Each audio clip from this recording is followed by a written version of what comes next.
initially, like my love for making natural body products was out of necessity. I suffer from very dry skin, and so most of the time when I would like buy lotion or cream from the store, it wouldn't really work for me as well as something I made. It wouldn't last, like my skin would be ashy in a little while.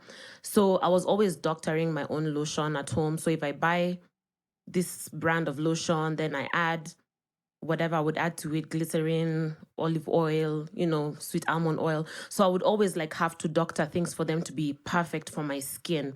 And then I also suffer from a lot of skin and body allergies. So sometimes something would work, but then I would have a reaction to it like later on. So eventually, like I would make stuff, but I wasn't even consciously doing it. So I started making stuff like I would make a cream, I'd make face masks. I was just doing stuff out of necessity. I'm like, okay, I'm just going to buy natural ingredients and make my own stuff so I don't react. So I wasn't necessarily doing it like with a goal in mind. It was mostly out of necessity. But then the more I played around with ingredients and made stuff, and my friends and family would try out stuff if they found it in my bathroom, including yourself, Hmm. and then when they use it, they'll be like, oh, this is good. Where did you get this? And I'll be like, I made it. And people are like, really? You made it from scratch? And I wasn't even thinking too much about it until like after a while, more and more people like were curious about the stuff I was making and they wanted to try it, or they would tell me to make them their own batch.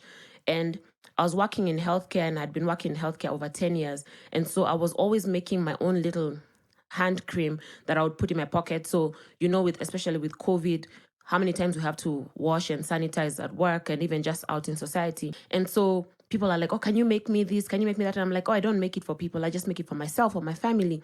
And then they're like, no, you should make it. You should make it for people. So at first I was just kind of like taking it as a bother, like no, it's just for me or my family. I'm not making you a batch. You can use some right now. But then eventually, like more and more people were like on me about it. And then I was like, okay, maybe I need to take this seriously. Like I'm actually, people are asking for this thing. So I first started making like small batches, like with very little confidence. And I'm like, will people buy? And I was even selling them at literally giveaway price at the time. And then after a while, I was like, okay, I can't keep giving away this stuff. Natural ingredients are expensive, as we all know.